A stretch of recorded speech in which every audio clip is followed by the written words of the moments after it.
Bonjour à tous et toutes. Vous allez assister à la partie 2 du Road Trip 1. Vu que c'est une partie 2, c'est mieux si vous regardez la première partie avant. Je vous laisse quelques secondes afin de chercher sur ma chaîne la partie 1, que j'ai déjà mentionnée 2 fois depuis le début de cette vidéo.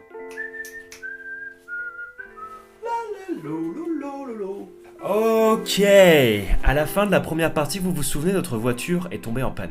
Pour la faire courte, et parce que les images manquent, nous avons fait don de notre voiture à un garage, et nous avons loué une voiture qui, vous allez juger par vous-même, était plus que pas mal.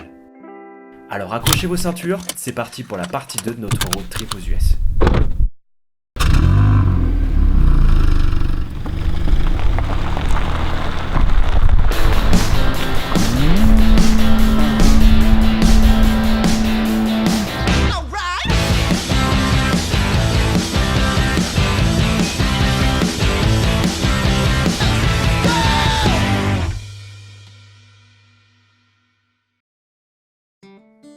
Les températures sont toujours hautes, mais nos attentes le sont encore plus. Nous allons entrer dans ce que Mère Nature a fait de mieux, les parcs naturels américains. En première recommandation, si vous souhaitez faire plusieurs parcs, le pass America the Beautiful vous concerne. Au prix de 80€ pour une voiture, il vous permet d'entrer au Grand Canyon, Bryce Canyon, Zion Canyon, Sequoia Park, Yosemite, la Vallée de la Mort et bien d'autres encore. L'Arizona est l'état dans lequel se trouve le Grand Canyon ainsi que d'autres canyons plus mineurs. Si le Grand Canyon est si majestueux, c'est parce qu'il a été sculpté naturellement par le fleuve Colorado pendant des millions d'années. Il accueille près de 4 millions de visiteurs chaque année et comporte 2 centres de visite, un dans la rive sud et un autre rive nord.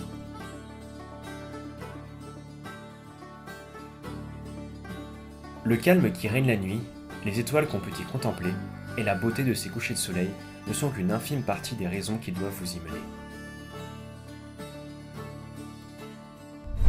Sans interruption ni interlude, partons maintenant à la découverte d'autres canyons, cette fois-ci Bryce Canyon, Red Canyon et Zion Canyon. Ils se situent tous au nord du Grand Canyon en Utah. Bryce et Red Canyon sont tellement proches l'un de l'autre qu'ils ne font pratiquement qu'un. En 1923, Bryce Canyon et ses roches rugueuses ont été déclarés monument national par le gouvernement américain. 5 ans après, la région et ses 34 000 hectares sont devenus parc national. La première chose qui nous interpelle en arrivant est la couleur de la roche. Rouge, orange, voire rouge pétant. Cela est dû à la présence de fer dans les minéraux, notamment de l'hématite, qui composent cette roche. C'est le fer qui, en s'oxydant, crée cette couleur rouille incroyable. Selon une légende amérindienne provenant de la tribu des Paiutés, ces énormes blocs de roche derrière moi, aussi appelés Hoodoo, ont été formés lorsque le malicieux dieu Coyote changea toute une foule rassemblée dans la vallée en pierre. Entourés par la beauté du sud de l'Utah et la vue panoramique de 3 états, les Hoodoo jettent un sort à tous ceux qui les visitent.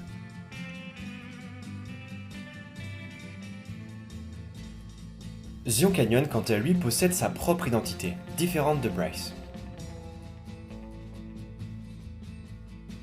Il est devenu en 1909 le tout premier parc de l'Utah.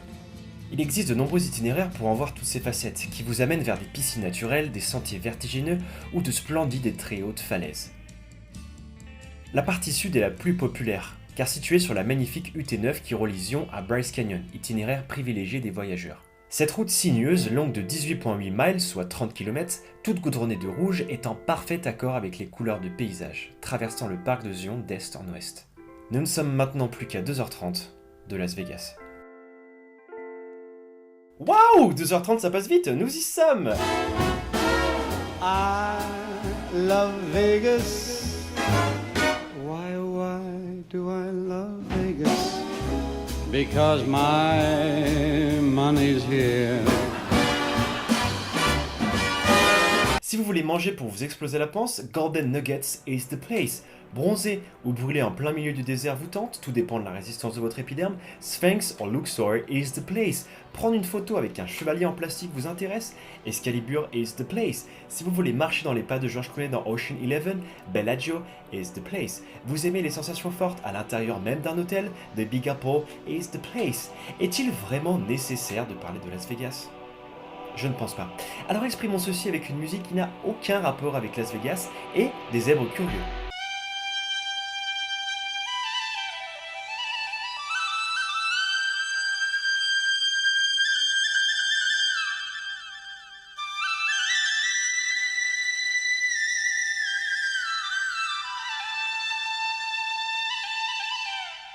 Pardon, Las Vegas c'est beau, allez-y et dépensez votre argent. Qui sait, le jackpot n'est peut-être pas très loin. C'est un dragon pour l'instant.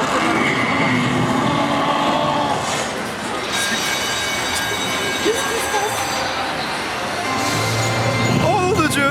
Oh mon Dieu! Oh putain la chance! Sérieusement! Quel bâtard sérieux! T'as gagné 34 $. Et j'ai ça en vidéo, voilà. J'ai ça en vidéo. Après les machines à sous de Vegas et le strip, ou les strips, arrêtez-vous dans la vallée de la mort très tôt pour observer le lever du soleil. Le spot idéal et touristique, on ne va pas se mentir, se prénomme Zabriskie Point. Ne restez cependant pas éternellement car les températures peuvent vite atteindre des maximales que vous ne devriez pas ressentir, croyez-moi. Disons que pour vous donner un ordre d'idée, les températures moyennes en août dernier étaient de 45 degrés Celsius en plein après-midi. De quoi faire cuire un bon bœuf sur le pare-buffle. Death Valley reste le plus grand parc national des États-Unis en dehors de l'Alaska et fait 3,4 millions d'hectares. Cela inclut des fonds de vallées recouvertes de salines stériles, des montagnes escarpées s'élevant jusqu'à 3300 mètres de hauteur, ainsi que des canyons profonds et sinueux. Parfois, on peut faire des rencontres inattendues. Il pose ou... Je sais pas, peut-être.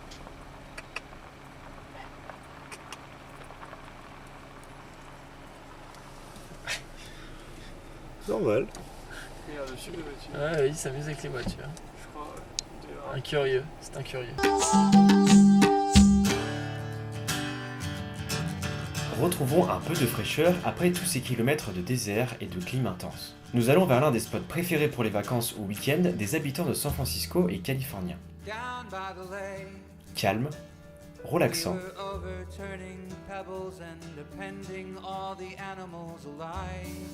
cet endroit possède beaucoup de maisons secondaires d'Américains recherchant un coin pour simplement s'évader.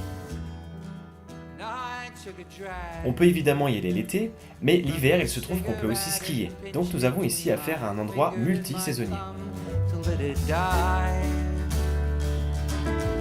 Du fait de son eau très claire, il est dit qu'à certains endroits, on pourrait trouver des objets à plus de 22 mètres de profondeur. Sa proximité avec San Francisco, ses plages et ses forêts de conifères lui ont permis de devenir une zone très touristique. Entre deux parcs nationaux, un arrêt au lac Tahoe s'impose. Culminant à 1867 mètres au-dessus de la mer, il est le premier lieu de cette vidéo où la baignade est plus que recommandée.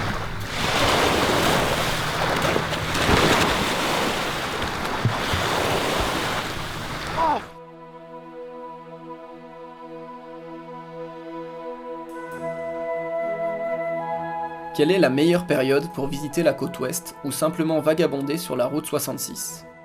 Plus vous vous dirigez vers l'océan, plus le climat devient océanique, et donc plus doux et chaud. En bref, plus clément. Ce n'est pas forcément vrai pour San Francisco, car la ville se situe plus au nord. Mais SF n'est pas sur la route 66, donc ça ne compte pas.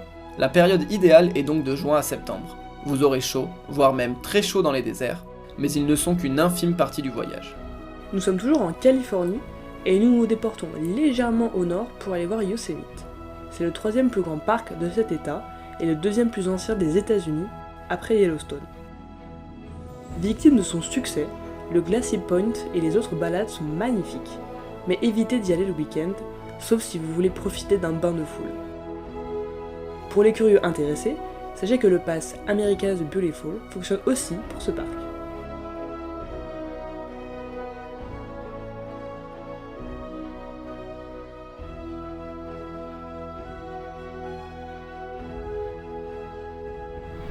Des paysages magnifiques et d'une richesse incroyable vous attendent.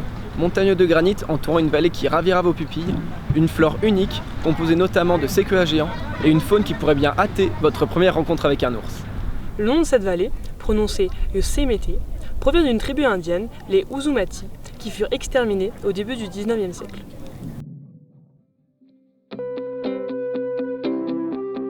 En se rapprochant doucement de la fin de la route et de cette vidéo, nous continuons au sud en levant haut, très haut, notre tête pour apercevoir la plus grande forêt de séquoias au monde.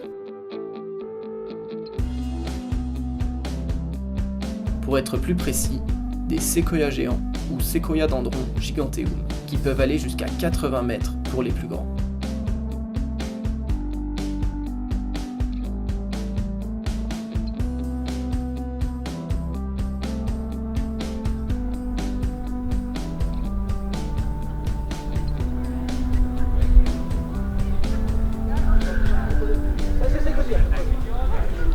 Nous voici devant le séquoia géant le plus imposant de ce parc, le général Sherman.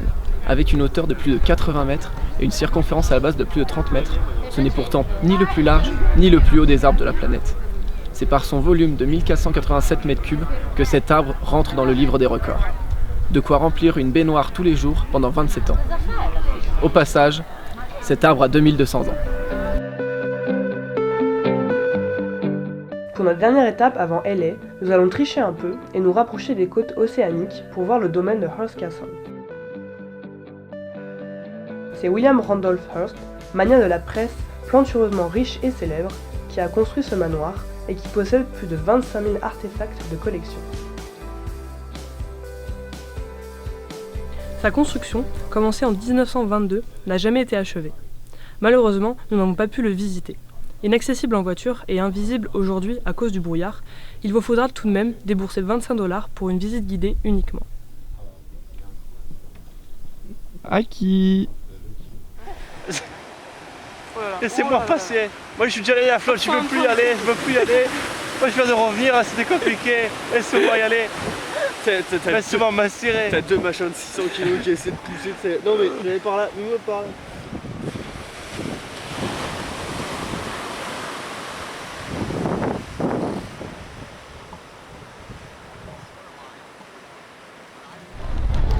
Comme nous l'indique ce panneau, Santa Monica marque la fin de la route 66 et de ses près de 4000 km de rêve et d'évasion. En traversant l'Amérique, on se rend compte de son immensité. Des milliers de kilomètres à effectuer dans des endroits débordants de verre, tout en passant par des déserts complètement dépourvus de végétation, et ce, jusqu'à l'océan. Pour résumer, des paysages très différents entre eux. J'espère que notre périple vous aura été plaisant, qu'il vous aura scié. Personnellement, ce fut ma première expérience de road trip. Et ce que je peux vous dire, c'est faites-le. Le temps vous est compté pour partager et vagabonder. Et le challenge lancé pour écrire votre propre aventure. Sur ce, nous vous saluons, vagabonds.